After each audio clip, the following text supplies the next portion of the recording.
अस्सलाम वालेकुम, नमस्कार, सत श्री अकाल एंड गुड इवनिंग। मैं हूं अर्ज़ु काज़मी और आप देख रहे हैं पॉइंट ऑफ व्यू। हमें जी ज्वाइन किया है डॉक्टर अभिषेक मिश्रा साहब ने, बहुत शुक्रिया कि आज आप आए, thank you so much. Thank you और आरजू जी। आपके सभी दर्शकों को मेरा नमस्ते, राम राम, सलाम, आदाब, सत श्री अकाल, वनक्कम, गुड इवनिंग। आप कैसी हैं? बिल्कुल ठीक सर। और आपके यहाँ तो तैयारियां हो रही होंगी, अमेरिकन प्रेसिडेंट आ रहे हैं जो बाइडेन साहब, तो किस तरह देख रहे हैं आप उनके विजिट को? देखिए, ये जो अमेरिका इंडिया फ्रेंडशिप है, एक तो G20 के सिलसिले में आ रहे होंगे मेरे ख्याल से। बायलैटरल पे तो मुझे नहीं देख लगा कि वो आ रहे हैं। G20 होने वाला है, हेड ऑफ स्टेट आ रहे हैं।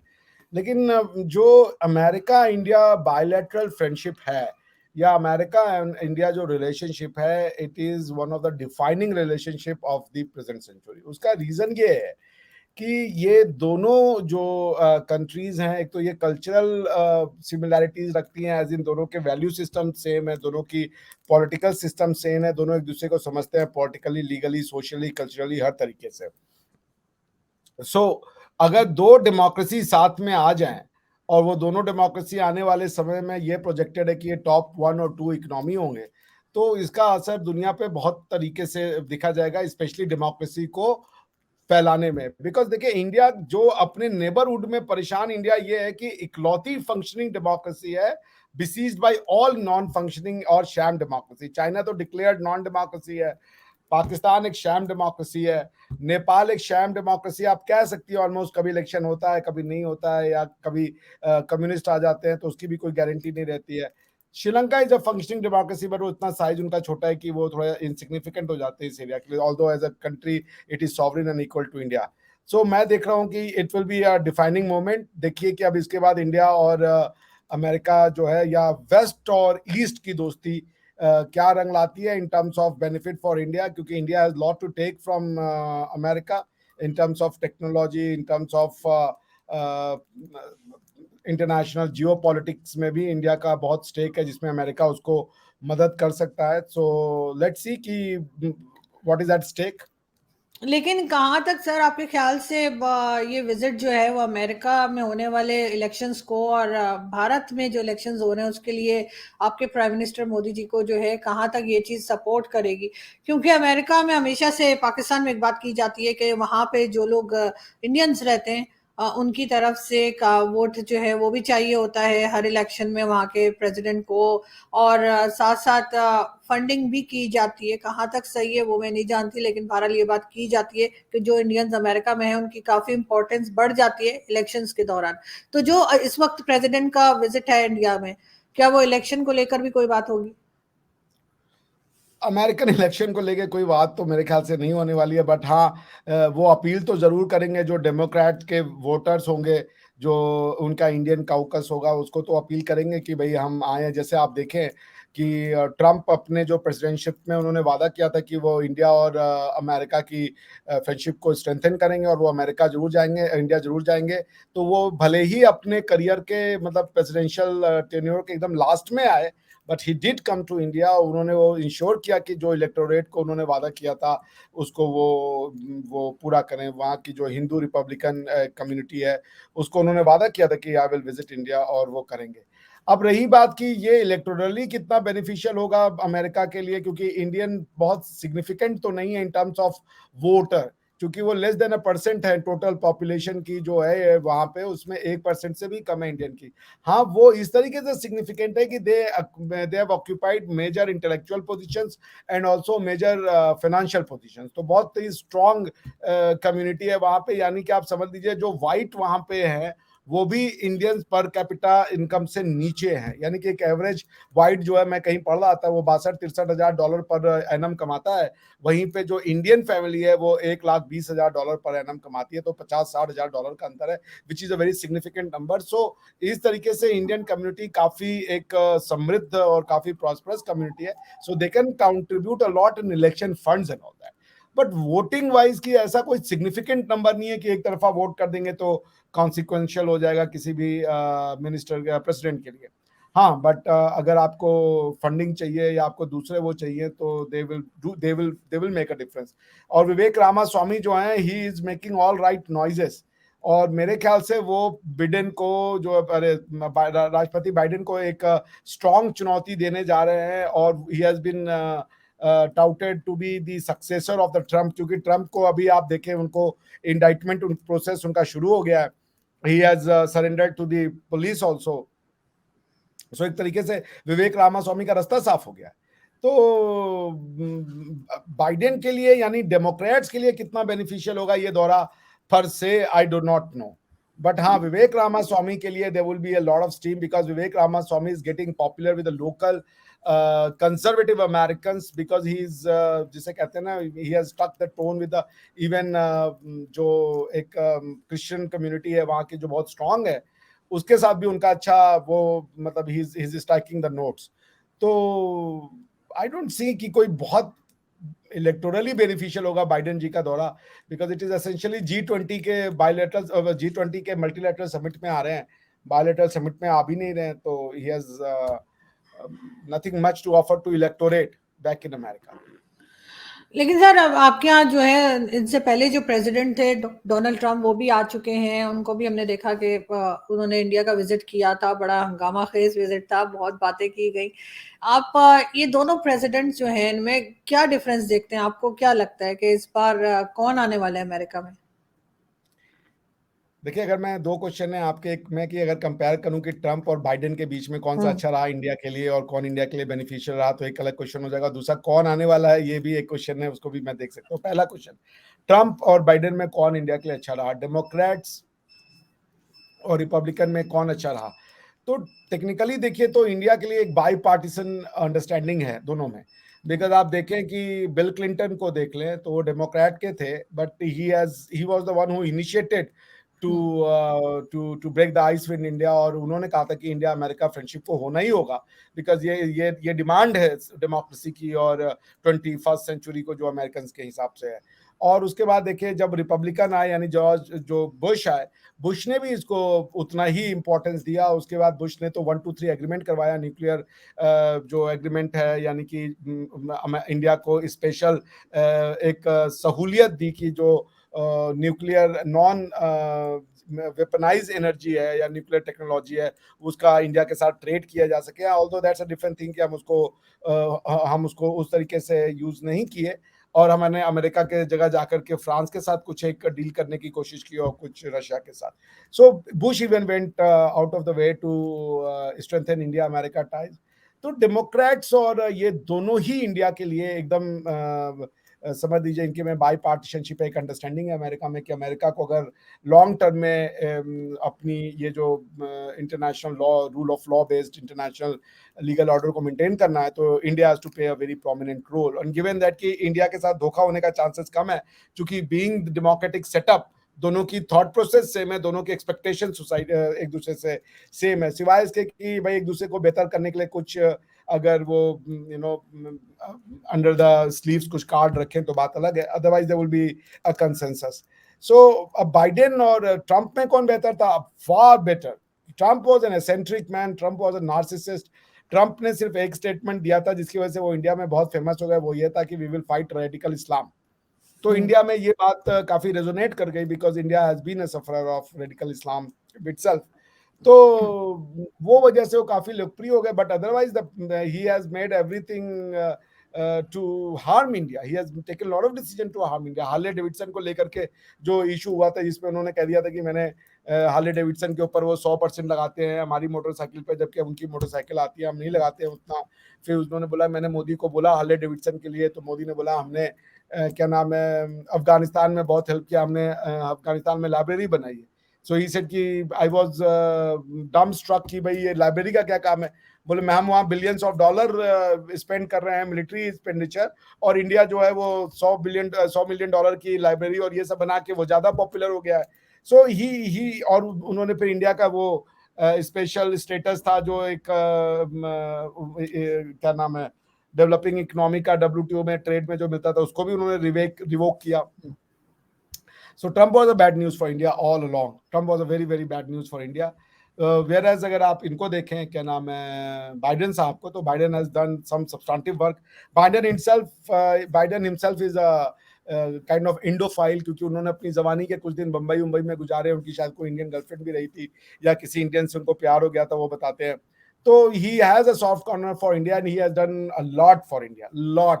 मोदी जी को बुलवाया उन्होंने, मोदी जी को स्पेशल स्टेट विजिट करवाया, स्पेशल उनको 2 बार कांग्रेस को सेशन, जॉइंट सेशन को उन्होंने स्पीच एड्रेस करने का मौका दिया, विच इज वेरी रेयर, कह लीजिए which is very rare recognition given to any leader across the world in America.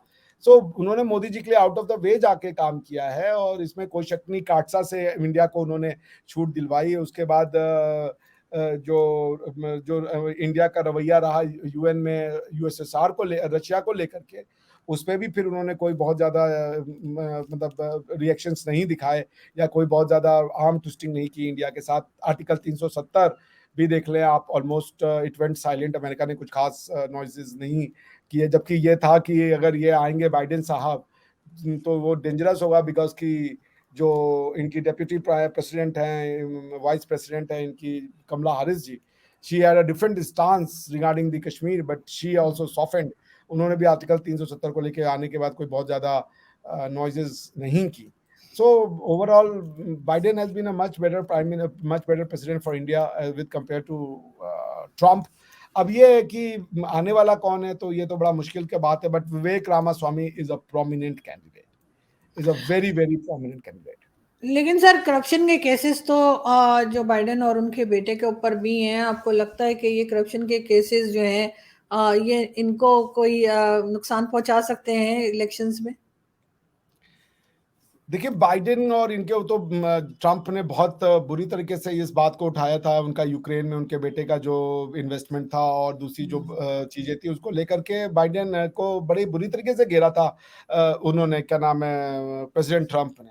But still Biden got his share of vote. अब वो अंदर क्या हुआ कि वो चूंकि वो कह रहे थे कि कोई पर्टिकुलर स्टेट की काउंटिंग थी, मैं नाम भूल रहा हूँ उसको, ट्रंप चाहते थे कि रोक दो बिकॉज बाकी के वोट जो है वो फेक वोट है, he didn't want the counting to go on and so forth. But ये सारी चीजें आ चुकी हैं, करप्शन के चार्जेस और ये सब चीजें आ चुकी हैं, but nothing resonated with the voters. तो उनको जो मिलना था वो मिला। दूसरी चीज ये थी कि ट्रंप का जो रिकॉर्ड था वो इतना बुरा था, क्योंकि कोई भी सेक्रेटरी ऑफ स्टेट उनके साथ नहीं टिका, उनका डिफेंस सेक्रेटरी उनके साथ नहीं टिका, वो 6-6 7 7 महीने में डिफेंस सेक्रेटरी को फायर कर देते थे। तो it has become very difficult to work with वो, क्या नाम है, Trump. He was anti establishment, even establishment didn't want him to continue because उनकी भी नहीं सुनते थे। So Pentagon and other establishment had a very bad experience with Trump. तो ट्रंप इतने एसेंट्रिक थे कि ट्रंप के बारे में कुछ भी कहा जाना बड़ा मुश्किल था। उन्होंने सारे चार्जेस लेवल किए बाइडेन के अगेंस्ट में, बट जो लिबरल वहाँ का सो कॉल्ड लेफ्टिस्ट लिबरल जो ब्लॉक ऑफ वोटर है, वो he was they were hello bent कि हमें बाइडेन को लाना है और बाइडेन को हम ला के रहेंगे। मीडिया ने भी एक तरफा, मतलब मीडिया का रोल भी आप नहीं डिनाई कर सकते, एक तरफा एंटी ट्रंप और प्रो बाइडेन जो है उन्होंने स्टांस लिया, तो वो सामने आया। तो वो मीडिया में देखिए आप कितनी करप्ट है, ये तो मीडिया में ही आएगा ना शोर बनाना। अगर कोई शोर नहीं बजाए, वो आप बोलते रह जाए, कोई उसको अगर लाउड स्पीकर ना दे तो क्या ही होगा। तो बाइडेन के सारे करप्शन चार्ज को वो उतना लाइटली लेते थे कि जिसका पब्लिक में उस तरीके का इंप्रेशन आया नहीं कि बहुत करप्ट आदमी है। तो आई डोंट थिंक कि कोई उनके लिए बहुत बड़ा इशू होगा। उनके करप्शन चार्जेस जो थे वो ऑलरेडी हो चुके हैं। अब प्रेसिडेंशियल दौरान उनके ड्यूरिंग द प्रेसिडेंसी कोई ऐसा तो अभी आया नहीं है, कोई गेट ऐसा हुआ नहीं जिसमें कि कहा जाए कि he is facing a threat. But हाँ, he is facing a threat from Vivek Ramaswamy. Vivek Rama, because Kamala Harris is also good for nothing, वो कभी दिखती नहीं है, कोई बहुत ज्यादा उनकी अपील नहीं है। तो विवेक रामास्वामी यंग है, एनर्जेटिक है, 39 ईयर्स का है बंदा, पढ़ा लिखा है, अमीर है, और वो सारी वो बातें कह रहा है जो ट्रंप के वोटर सुनना चाहते हैं। He has soft corner for Trump also. तो देखिए, Vivek Ramaswamy will give him a tough time. बिल्कुल ऐसा ही है। लेकिन सर अगर हम बात करें पाकिस्तान की और हिंदुस्तान की, तो पाकिस्तान की तरफ से मुबारकबाद दी गई फॉरेन ऑफिस की तरफ से चंद्रयान 3 की। वो अलग बात है कि कुछ लोग जो हैं वो उसको नहीं भी मान रहे थे, लेकिन वो खैर ऑफिशियल्स नहीं थे। और उससे पहले भी हमने बात की थी कि फवाद चौधरी साहब ने भी जो है वो बड़ा पॉजिटिवली जो है वो बिहेव किया था। आपको लग रहा है कि कोई बातचीत हो सकेगी दोनों कंट्रीज के बीच में जब नई गवर्नमेंट्स आएंगी, आपकी तरफ भी और हमारे यहाँ भी? देखिए, आई थिंक प्रधानमंत्री मोदी और उनकी टीम, एस जयशंकर साहब की टीम में एकदम ये जो फॉरेन पॉलिसी को लेके क्लैरिटी है कि पाकिस्तान को आइसोलेट करना है, जिसमें वो सक्सेसफुल हो चुके हैं। Pakistan has been isolated. तो पाकिस्तान को आइसोलेटेड क्यों करना है? पाकिस्तान को आइसोलेटेड इसलिए करना था, या आइसोलेट इसलिए करना था कि पाकिस्तान जो अपनी ये टेररिज्म को जो पालने की या उसको जो इनकरेज करने की पॉलिसी है, उसको वो छोड़ दे। नॉन स्टेट एक्टर्स को छोड़ करके प्रॉपरली स्टेट के थ्रू आए। तो अगर आप, उनका ये कहना है कि अगर आप मेरे कनपट्टी पे बंद गन रखोगे और कहोगे कि भैया आ जाओ, बैठो, टेबल पे टॉक करेंगे, तो Modi government has put the foot down. उन्होंने कहा भाई हम तो नहीं कर रहे हैं, आप जो करना है कर लो, जितने आतंकवादी घटनाएं करना है कर लो। सो अब ये नई गवर्नमेंट आएगी, अभी तो कोई फायदा नहीं है बात करने का, क्योंकि ये केयर टेकर गवर्नमेंट है, इसकी कोई वैल्यू नहीं होगी। सो अब नई गवर्नमेंट आएगी, क्या मैंडेट होगा उनका, उसमें आर्मी का क्या मैंडेट होगा, कितना दोनों लोग एक पेज पे होंगे, बहुत कुछ देखने वाला होगा। तो ये तो अभी प्री मेच्योर है ये कहना कि भाई इंडिया बात करना चाहेगा। यानी मेरे हिसाब से तो Modi and his team would be more than happy to engage with Pakistan, given कि पाकिस्तान makes right note। अब आप बोले कि पहले 370 को हटा दो, फिर बात करेंगे, उसके बाद जो है आप मुस्लिम्स को अगेंस्ट में जाती हो रही है, ये भी करेंगे। मतलब हर तरीके से इंडिया को आप नीचा दिखाएं और ये भी एक्सपेक्ट करें कि हम टेबल पे आके बात करें, तो वो कंड्यूसिव एनवायरमेंट नहीं होता। तो एटलीस्ट ये जो गवर्नमेंट है ये उसको नहीं मानती है। जैसे पुरानी वाली गवर्नमेंट थी तो वो थोड़ा सा उनका लीनिंग था, तो वो उस चीज को ले लेते उसमें कि भाई चलो, nothing should break the talk. लेकिन इनका पॉलिसी तो क्लियर है कि terror and talk can not go together. तो देखिए कि आने वाली गवर्नमेंट इसको कितना सपोर्ट करती हैं, टेरर एक्टिविटी होती है कि नहीं होती है, कश्मीर कितना शांत रहता है, ये सब चीजें पे डिपेंड करेगा। बिकॉज कि अभी ये कश्मीर को इन्होंने स्टेटहुड देना है, कश्मीर की स्टेटहुड वापस करके इनको इलेक्शन कराना है, because they are running out of the gas. 356 में 3 साल तक मैक्सिमम 356 लगा सकते थे, और ये जो ड्यूरेशन है वो शायद अब एक्सटीन हो रही है, या जो और भी है लीगल कॉन्स्टिट्यूशनल इश्यूज होंगे कि कब तक ये जम्मू एंड कश्मीर का स्टेटहुड नहीं रिस्टोर करेंगे। जम्मू एंड कश्मीर का स्टेटहुड रिस्टोर करने के साथ इनको इलेक्शन कराना होगा। अब वो इलेक्शन कितनी शांति प्रिय तरीके से होते हैं, कितना डिस्टरबेंस क्रॉस बॉर्डर टेररिज्म के थ्रू होता है, ये सब देखने वाली बात होगी। पाकिस्तान इसको कैसे कैसे टेक करता है, तो it's all in the future. देखिए अभी तो कोई कंजेक्चर हम आप लगा नहीं सकते कि क्या सिचुएशन होगी। सर कश्मीर पे तो खैर काफी टाइम से कोई बात की नहीं है पाकिस्तान की तरफ से। जो पहले भी आर्मी चीफ थे उन्होंने भी यही कहा था कि जी कश्मीर के इशू को साइड पे रख देते हैं और उसके बाद बात करते हैं। और जहां तक बिल्कुल आपने कहा कि टेररिज्म के ऊपर, तो वो भी यही बताया जा रहा है मुसलसल के जी जो है वो केपी के साइड पे, खासतौर पे अफगान बॉर्डर की तरफ मुसलसल ऑपरेशंस चल रहे हैं। और उसमें तो सर खैर बरसों लग जाएंगे, लेकिन नवाज शरीफ साहब जब पहले थे तब मोदी जी आए भी थे और इनके अच्छे एक तरह से टर्म्स थे। सुनने में आ रहा है कि एक बार फिर नवाज शरीफ साहब को लाया जा रहा है और इलेक्शंस जब नजदीक होंगे तो हो सकता है कि वो लंदन से वापस पाकिस्तान आ जाएं और फिर एक बार फिर उनको जो है वो बिठा दिया जाए एज अ प्राइम मिनिस्टर। आपको लग रहा है दोनों जो गवर्नमेंट्स हैं उस वक्त, चाहे वो मतलब मोदी जी की हो और इधर अगर नवाज शरीफ साहब की हो, तो वो ज्यादा आसानी से बातचीत कर पाएंगे और एक दूसरे से जो है कम्युनिकेट कर पाएंगे कि किस तरह से चलना है? देखिए एक बात तो तय है आरजू जी की, नवाज शरीफ को लेके मोदी जी के मन में काफी अच्छी भावनाएं हैं, क्योंकि तभी वो इतना बड़ा रिस्क लेकर के लाहौर उतर गए थे। अगर वो नवाज शरीफ को सीरियस नहीं लेते तो he would not have done this thing. तो वो लाहौर उतर गए, लाहौर मिलने गए, और नवाज शरीफ जी ने भी काफी अपना गट्स तो दिखाया ही कि भाई उन्होंने उनको घर पे बुलाया। और जो भी था, बिकॉज नवाज शरीफ के लिए उतना आसान तो रहा नहीं होगा, बिकॉज की उनकी पॉलिटिकल सिचुएशन और प्राइम मिनिस्टर मोदी की पॉलिटिकल सिचुएशन में बहुत अंतर है। Prime minister Modi cost the shot, वो कह देते हैं जो इंडिया में वो होता है, उसको आप लेकिन रोक नहीं। सर सॉरी आपकी बात काटी हूँ, लेकिन एक चीज और यहाँ मैं ऐड करना चाहूंगी कि ये भी सुनने में आया था कि जिस वक्त इमरान खान की गवर्नमेंट थी और बाजवा साहब थे आर्मी चीफ, तो तब भी एक बात जो थी वो चल पड़ी थी और इंडिया के साथ। और ये भी कहा जा रहा है कि जी उस वक्त भी जो है वो प्राइम मिनिस्टर मोदी जो है वो विजिट करने वाले थे, लेकिन लास्ट मिनट पे इमरान खान बैकआउट कर गए। क्योंकि इमरान खान को जाहिर है कि आप जानते हैं कि एस्टेब्लिशमेंट के भी जो है वो दो डिविजन्स हैं और उनमें से एक इमरान खान के साथ थी, अभी भी है। तो उन्होंने शायद बैकआउट कर गए, वरना शायद इमरान खान के टाइम पे भी मोदी जी आने वाले थे। तो फिर देखिए अगर हम आपकी स्टेटमेंट को सच मान लें तो फिर तो ये सारी प्रॉब्लम आपके अंदर है ना, कि आप अगर मान लीजिए नवाज शरीफ को ले आ देती हैं और फिर अगर आपके स्टैब्लिशमेंट में भी दो फाड़ है, तो क्या वो फायदा होगा नवाज शरीफ के आने के बाद, क्योंकि जो डिसीजंस होंगे पॉलिटिकल क्या वो इम्प्लीमेंट हो पाएंगे। एक बात तो तय है कि आज इंडिया जिस सिचुएशन में, वो स्टेटस को तो नहीं मानेंगे वो कभी भी। स्टेटस को का एक्सेप्टेंस इंडिया के लिए कभी नहीं होगा, बिकॉज अपनी टेरिटरी को लेके इंडिया काफी सेंसिटिव रहता है। तो अब आपकी पॉपुलेशन भी तैयार नहीं है। आपकी पॉपुलेशन ही खुद, अगर आप कुछ ऐसा सेल आउट करते हैं कि हम पीओके को इंडिया को दे दें या आप इंडिया पीओके को ले ले, या आप क्या भी नहीं एक्सेप्ट होगा, क्योंकि आपकी जनता उस तरीके से तैयार नहीं है मानसिक रूप से।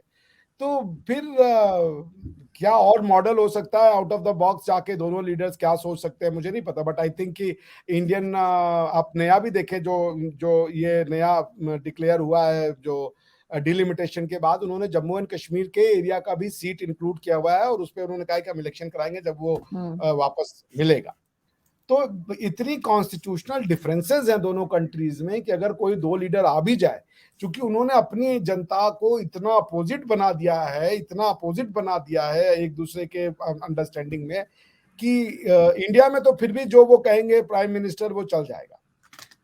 लेकिन पाकिस्तान में यदि आप कोई ऐसी बात करें कि आपको जनता नहीं स्वीकार करे या एस्टेब्लिशमेंट नहीं स्वीकार करे, तो फिर एक कंस्ट्रक्टेड रिवॉल्यूशन हो जाए या कंस्ट्रक्टेड फिर कोई एजिटेशन हो जाए, उसका क्या फायदा।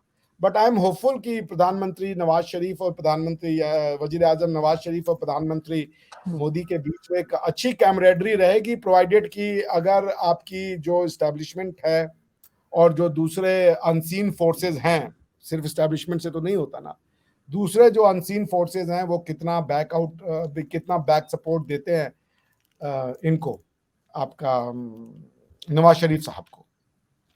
दैट विल बिल्कुल डिपेंड। ऐसा ही है, बिल्कुल ऐसे ही है। लेकिन खैर पब्लिक जो है वो अब थोड़ा और तरह से भी सोचने लगी है। पब्लिक बहुत ज़्यादा ये नहीं कहती कि जी हमें उधर का कश्मीर भी चाहिए और इधर का कश्मीर भी चाहिए और ये भी चाहिए।